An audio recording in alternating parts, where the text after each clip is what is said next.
Assalamualaikum warahmatullahi wabarakatuh.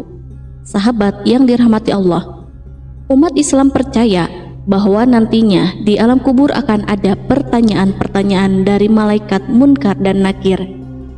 Hal ini sebagai pertanggungjawaban awal manusia selama hidup di dunia. Kedua malaikat itu digambarkan dengan wajah yang menakutkan. Hal ini sesuai dengan hadis Rasulullah Shallallahu Alaihi Wasallam. Jika mayit atau salah seorang dari kalian telah dikubur, datang dua malaikat, hitam tubuhnya, biru kedua matanya. Satu dari keduanya bernama Al-Munkar dan yang satunya An-Nakir. Hadis riwayat Tirmidzi. Dari penggambaran itu, kita pasti sudah takut untuk melihat mereka. Namun, ada yang berani membentak mereka. Siapakah manusia berani itu? Ini dia ulasannya. Tonton terus video ini sampai akhir.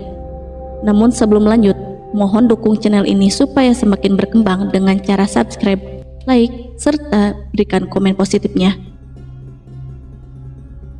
Bismillahirrahmanirrahim. Sayyidina Umar bin Khattab radhiyallahu anhu adalah sahabat yang terkemuka. Beliau memiliki banyak keutamaan, bahkan Rasulullah pun memujinya karena ketegasan yang dimilikinya. Sayyidina Umar, setan pun takut kepada beliau, bahkan tidak berani melalui jalan yang dilalui oleh Umar. Hal ini sesuai dengan hadis Rasulullah. Demi Allah, yang diriku berada di genggamannya, tiada satu setan pun yang menjumpaimu di salah satu jalan, melainkan ia akan mencari jalan lain yang tidak kamu lewati. Hadis riwayat Bukhari dan Muslim.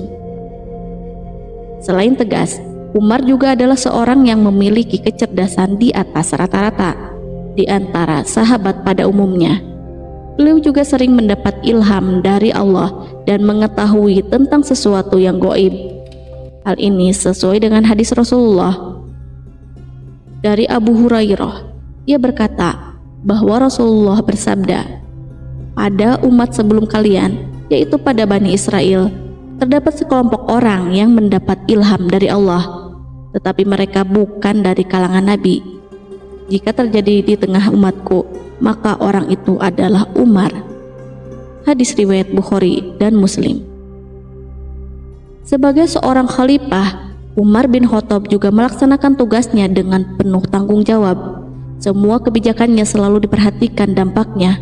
Beliau berkata, jika seekor keledai mati di Madinah karena tergelincir, maka aku takut kelak Allah akan meminta pertanggungjawaban kepadaku tentang sebab kematiannya.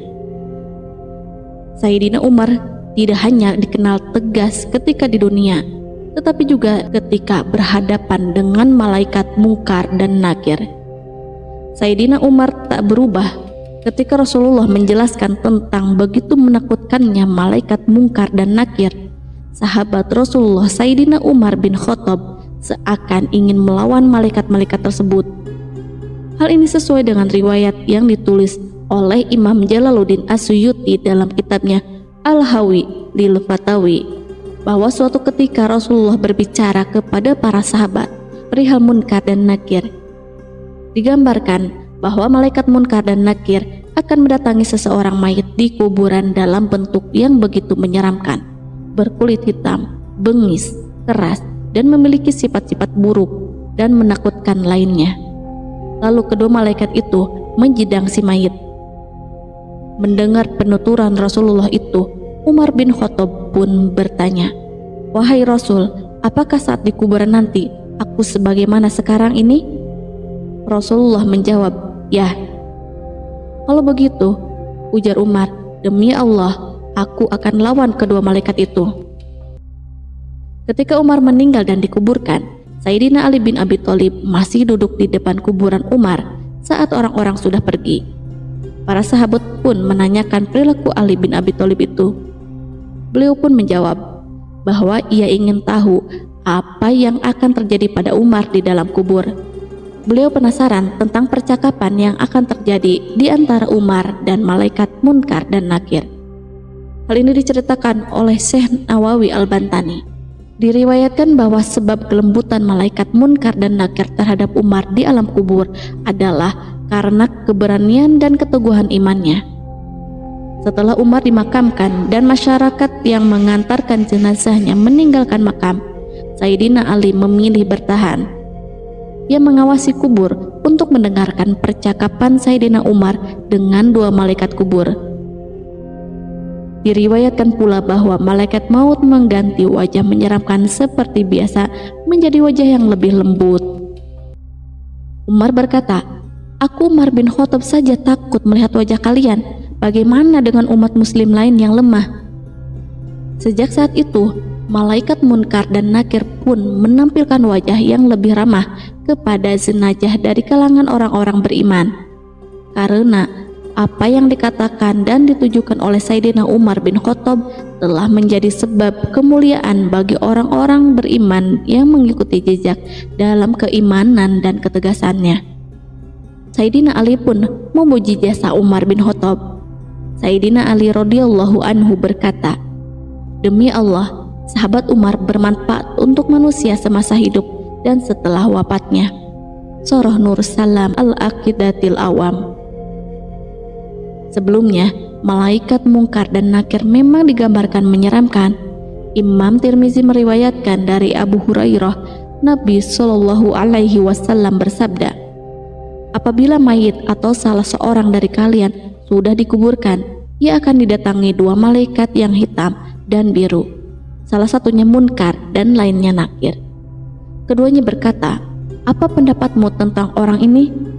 Maka ia menjawab, 'Sebagaimana ketika di dunia, dia adalah hamba Allah dan Rasul-Nya. Aku bersaksi bahwa tidak Tuhan yang berhak disembah kecuali Allah, dan aku bersaksi bahwa Muhammad adalah utusan Allah.' Keduanya lalu berkata, 'Kami telah mengetahui bahwa kamu dahulu telah mengatakan itu.' Kemudian kuburnya diperluas 70 hasta dan diberi penerangan. Dikatakan kepadanya, 'Tidurlah.' Ia menjawab, 'Aku mau pulang ke rumah untuk memberitahu keluargaku.' Keduanya berkata, 'Tidurlah sebagaimana tidurnya pengantin baru. Tidak ada yang dapat membangunkannya kecuali orang yang paling dicintainya, sampai Allah membangkitkannya dari tempat tidur tersebut. Namun, apabila yang meninggal adalah orang munafik,' ia menjawab, 'Aku mendengar orang mengatakan sesuatu, maka aku pun mengikutinya. Aku tidak tahu.' Keduanya berkata, 'Kami berdua sudah mengetahui bahwa kamu dahulu mengatakan itu.' Dan dikatakanlah kepada bumi, 'Himpitlah dia.' Maka bumi menghimpitnya hingga tulang rusuknya berserakan, dan ia akan selalu merasakan azab sampai Allah membangkitkannya dari tempat tidur tersebut. Disahihkan oleh Syekh Albani. Kisah tentang orang-orang beriman yang menjawab dengan jawaban seperti Umar tak sedikit. Banyak ulama meriwayatkan kisah-kisah seperti itu. Salah satunya adalah Yazid bin Harun, yang sewaktu ditanya kedua malaikat tentang siapa Tuhannya dan siapa nabinya, beliau menjawab, "Pertanyaan seperti ini diajukan kepadaku, sementara selama 80 tahun lamanya aku mengajarkan jawabannya kepada banyak orang." Lalu kedua malaikat itu pun pergi meninggalkannya. Imam Jalaluddin As-Suyuti dalam kitabnya Al-Hawib lil Fatawi meriwayatkan bahwa ada segolongan orang yang tidak akan ditanyai oleh malaikat Munkar dan Nakir. Mereka adalah syuhada, sidikin, dan lainnya. Keberanian Umar bin Khattab memang tidak bisa diragukan dalam membela Islam. Ia selalu berada di deretan terdepan. Tak ada yang ia takuti kecuali Allah Subhanahu wa Ta'ala. Sebelum bertemu dengan malaikat Munkar dan Nakir, roh seseorang akan diminta untuk mencatat amal perbuatannya. Setelah itu, barulah datang malaikat Munkar dan Nakir yang akan mengajukan pertanyaan. Maka kedua malaikat tersebut, Munkar dan Nakir, lantas menyuruh mayit itu duduk dan memulai pertanyaan dengan keras. Mereka membentaknya dengan bengis. Padahal tanah bagi mayit itu sudah seperti air saja. Kemana dia bergerak, tanah itu pun tembus. Kedua malaikat itu bertanya, "Siapa Tuhanmu? Apa agamamu? Siapa nabimu? Apa kiblatmu?" Barang siapa mendapat pertolongan Allah dan dimantapkan dengan perkataan yang teguh, maka dia bisa balik bertanya, siapa yang menugaskan kalian berdua datang kemari? Siapa yang mengutus kalian kepadaku? Tapi ini hanya bisa dikatakan oleh para ulama pilihan. Maka salah satu dari malaikat itu berkata kepada temannya, dia benar, dia dilindungi dari keburukan kita. Kemudian kedua malaikat itu membangun kubur mayit, dijadikan seperti kubah yang besar, dan mereka bukakan untuknya sebuah pintu menuju ke surga di sebelah kanannya. Lalu mereka hamparkan pula untuknya permadani dari surga, ditaburi wangian surga. Kemudian melalui pintu itu berhembuslah angin lembut dari surga, kesegaran dan wangiannya. Sesudah itu datanglah kepadanya amalnya sendiri dalam rupa manusia yang paling dia sukai. Amal itu menghiburnya, mengajaknya bicara, dan memenuhi cahaya dalam kuburnya. Oleh karena itu, mayit itu selalu bergembira dan bahagia sampai datangnya hari kiamat kelak.